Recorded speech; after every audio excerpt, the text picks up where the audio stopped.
আজকে আমরা পঞ্চম শ্রেণীর অত্যন্ত গুরুত্বপূর্ণ একটি ক্লাস করব, যেখানে কোনটি বড় বা ছোট, কার বেশি বা কম বা তুলনা করো, এমন সকল সমাধান করতে পারবে আজকের এই ক্লাসটি মনোযোগ সহকারে দেখলে। অনেক অঙ্কের মধ্যে আছে যে কার বেশি, কার কম, কে বা কে নিকটবর্তী, কে দূরবর্তী, কোন সংখ্যাটি ছোট, কোন সংখ্যাটি বড়, বা তুলনা করো কম বেশি, এই সবগুলো সমাধান আজকের এই ক্লাস থেকেই তোমরা শিখতে পারবে। পঞ্চম শ্রেণীর 55 পৃষ্ঠায় আছে। আমরা একটি বই থেকে 6 নম্বর অঙ্কটি তুললাম, 4/3, 5/3। এখন এর মধ্যে কোনটা বড় বা কোনটা ছোট, এই সমস্ত সকল সমাধান করতে হলে আমাদের প্রথমেই করতে হবে সমহর বিশিষ্ট ভগ্নাংশ।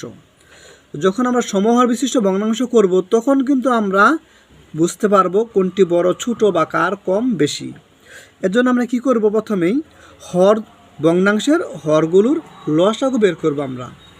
এখানে ভগ্নাংশের হর দুটি 4 ও 5। ভগ্নাংশের হর দুটি হলো 4 ও 5, এর লসাগু কত? এই 4 এবং 5কে কিন্তু কোনো দিয়েই ভাগ যায় না, তাহলে আমরা কি করবো, এটা 4 5 20, এর লসাগু হলো 20। এখন কি করব, আমরা এই প্রথম ভগ্নাংশের সমাধান করব। তাহলে আমরা কি লিখবো, এই লসাগু যত হবে তাই লিখবো 20 ভাগ এই প্রথম ভগ্নাংশের হর কত, 4, আমরা লিখবো 4। 4 দ্বারা আমরা 20কে ভাগ করি, 4 5 20। এবার আমরা প্রথম ভগ্নাংশটি লিখব 4/3। এই যে 5 ভাগফল, এই 5 দিয়ে লবকেও গুণ করব, হরকেও গুণ করব। 3 5 15, 4 5 20। এইবার আমরা একইভাবে দ্বিতীয় ভগ্নাংশ করব। এই লসাগু আমরা আবার লিখব লসাগু 20 ভাগ এই দ্বিতীয় ভগ্নাংশের হর কত, 5, আমরা লিখব 5।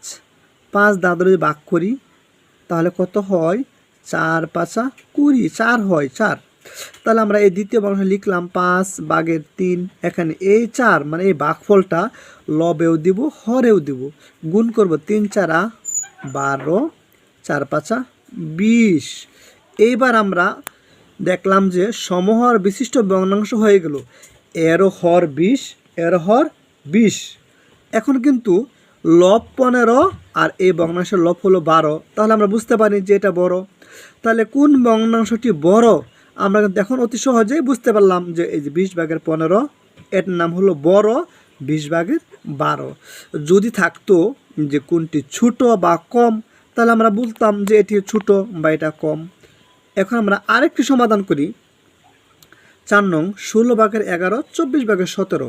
ঠিক একইভাবে আমরা ভগ্নাংশ দুটির হর হলো 16 ও 24, এই 16 আর 24 এর কী করতে হবে, লসাগু বের করতে হবে। আমরা একটু সাইন নোট করি, 16 এবং 24কে আমরা লসাগু করি, 2 দেওয়া যায়। হ্যাঁ, 8 দুগুণে 16, 12 দুগুণে 24, আবার 2 দেওয়া যায়, 4 দুগুণে 8, 6 দুগুণে 12, আবার 2 দেওয়া যায়, 2 দুগুণে 4, 3 দুগুণে 6, 2 দুগুণে 4, 4 দুগুণে 8, 8 দুগুণে 16, 3 16 48, এর লসাগু হলো 48। তাহলে আমরা কি করব, এই 48 ভাগ প্রথম ভগ্নাংশের হর যত তাই লিখব। হর কত, 16। 16 দিয়ে আমরা ভাগ করি, কত হয়, 3 16 48। আমরা এই প্রথম ভগ্নাংশটি লিখলাম।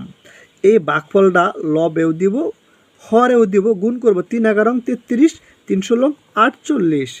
এবার আমরা আবার দ্বিতীয় ভগ্নাংশ যখন করব, আবার লিখব লসাগু 48 ভাগ এই দ্বিতীয় ভগ্নাংশের হর কত, 24।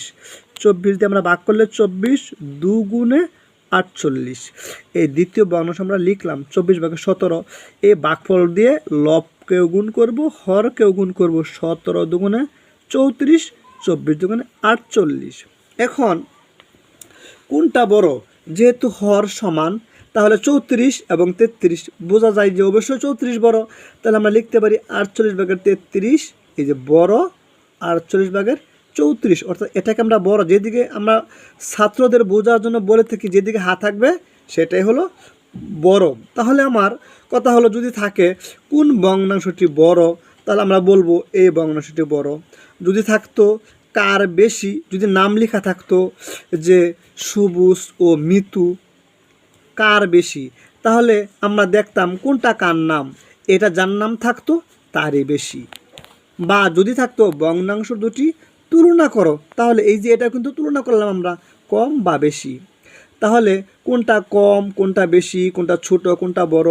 যদি থাকতো নিকটবর্তী কোনটি, দূরবর্তী কোনটি। নিকটবর্তী মানে কি ছোট কাছের, তাহলে এটা হলো নিকটবর্তী।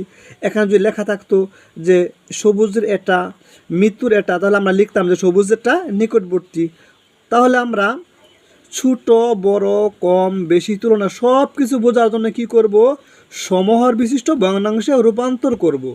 তারপর আমরা অতি সহজে বের করে ফেলব, কারণ হর যদি সমান থাকে তাহলে লব যেটা বড় সেই ভগ্নাংশটাই বড়।